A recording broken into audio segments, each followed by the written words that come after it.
Hey folks, JJ coming to you from the downtown finishing room of Jewett Guitars in Cleveland, Ohio. And today I want to talk a little bit about Ilva finishes that have just recently arrived at StewMac. I've been using Ilva finishes, well, they're two-component urethane and other finishes for well over 25 years. And about, I want to say 10 years ago, maybe 8 years ago, I switched from using lacquer, nitrocellulose lacquer, to using two-component urethane for a variety of reasons. But I'm just going to very briefly talk about the reasons why I switched. Every now and then, I would get a guitar that I'd finished with lacquer that would develop these cracks along the bridge or around the neck or something like that. Basically, nobody was able to figure this out. They would blame maybe the sealer or blame improper application, too thick, wrong temperature, something like that. The other issue I would have would be that during the assembly of the guitar, after it was finished and buffed, if you put tape on it, a fairly fresh lacquer finish, it would leave a mark. Also, the vacuum jig that I was using to glue the bridge down would also leave a black ring around the lacquer. The other thing, too, is that typically you're going to have to wait at least 2 weeks, if not as long as 6, for lacquer to cure hard enough for it to level sand and buff out properly. And in a small shop like mine, where I'm doing a lot of other things besides maybe just, like finishing guitars, like building them, that creates a bit of a bottleneck. So I switched over to using two-component Ilva urethane finishes. And let me switch the camera around and I'll show you the products that I use, the way that I apply them, and also a guitar that I just finished with it. So hang on. These days, this is my finishing system. I use Silvertip epoxy made by Systems 3, which is also sold by StewMac these days. I use that for the grain filler, and I usually apply 1, if not 2 coats of this product to fill the grain, and it also has a secondary benefit of stabilizing woods that are highly figured. As woodworkers, we always like to use really highly figured woods, such as quilted sapele, quilted maple, the tree mahogany, stuff like that. All these woods will benefit from a sealer coat of epoxy to help kind of stabilize the wood. And also it does have the secondary benefit, as I said, of helping to fill the grain. After that's dried overnight, I sand it back to 320, and then I start applying the clear urethane. Now, Ilva urethane is sold as a 2-part system consisting of a resin and a hardener.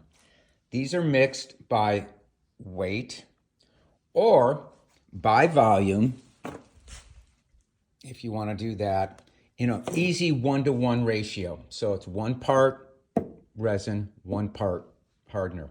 To that, you add about 20% of the thinner. And in hot and humid weather, you definitely want to use the slow thinner, which I don't have the can out here, but it's TZ4223, I believe. These products are applied with a spray gun. You can use just about any type of spray gun you want. You can use an inexpensive StewMac spray gun. You might have to thin it a little bit more than it says, maybe 30% or something like that, because that has a fairly small nozzle on it. But I use a fairly inexpensive gun that's sold through my company called Qual Spray. It's sold through Homestead Finishing Products. But you can use just about any spray gun that you want. This is a very expensive gun. It's an Awada. I used that last time for applying the clear coats. And quite frankly, if you know what you're doing and apply the product correctly, you don't need to buy a $700 gun. So let me walk over here and show you what we just finished using this system. This is a Grand Concert 12 fret for a client. And this is Bastogne walnut. Some beautiful, beautiful walnut. A 1-piece mahogany neck. And the way that I finished this was just as I just told you. I applied 1 coat of the silver tip epoxy to the bare wood after I'd sanded it to 220. And what I use to apply it, you can use a credit card, but I find these things really, really nice to use. They're sold through Amazon. They're actually applicators for applying window tint. And they're just hard enough to pack that epoxy into the grain, but soft enough so that they won't scratch the finish, possibly. After overnight drying, I sand it back again with 320 to basically the bare wood, and then I start applying the urethane. In this case, I applied 4 coats about an hour apart. It was a really nice day. It was not humid, so I felt I could go with 4 coats, pushing it a little bit. 3 coats typically is as many as you want to apply. But 3 to 4 coats, and that was my base or build coat. And what I mean by that is those are coats that are then sanded back completely flat with 320 grit sandpaper the next day. And then yesterday I applied 3 coats of the final urethane. And this is definitely dry enough to the touch. And I could actually, if I really wanted to, I could probably start sanding this and buffing it, but I'll wait about a week. It makes it just a little bit better in my view. You can, if you want, level sand it and buff it the next day. If, for an example, you had a problem with the back, the guitar was due very quickly, you could sand it and buff it the next day, and it usually comes out fine. But I find that waiting a little bit just does help. So basically, I'll wait about a week before I start sanding this. Now, what I will do on the neck is I'll remove that tape today. I want to get that tape off the fretboard before it gets really, really hard, because then that eliminates or alleviates or minimizes rather the chance of pulling out little chips of finish along the fretboard top. So I'll do that in a sec. And I'm going to walk over here and show you the abrasives that I use. They're made by Eagle abrasives, which are also sold by StuMac. And the nice thing about this whole system is that you don't have to wet sand. I basically just use the Super SLX and the Super Bufflex sheets. And I'll do it by hand.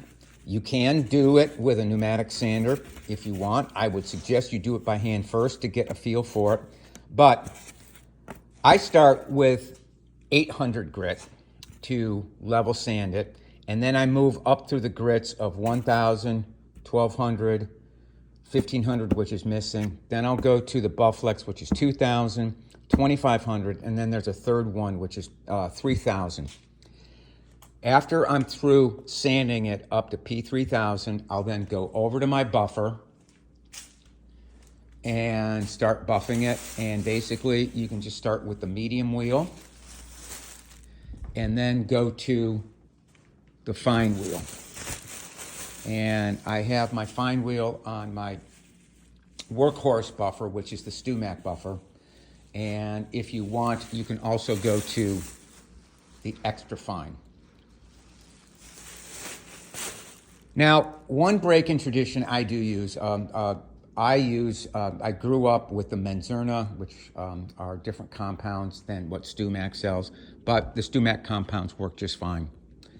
So that's basically it. You can basically do a complete finish now in about, I want to say, a little over a week, as opposed to 6 weeks, which is what it took with lacquer. So I hope I helped you out if you're new to maybe taking the plunge into using a high-tech urethane finish. But as I mentioned, it's really no different than applying lacquer. It just requires a little bit of more careful mixing, and you also do have to make sure that you clean the spray gun properly. I have a separate YouTube thing on how to clean a spray gun after using the 2-component urethanes. So Over and out from Jewett Guitars in Cleveland, Ohio.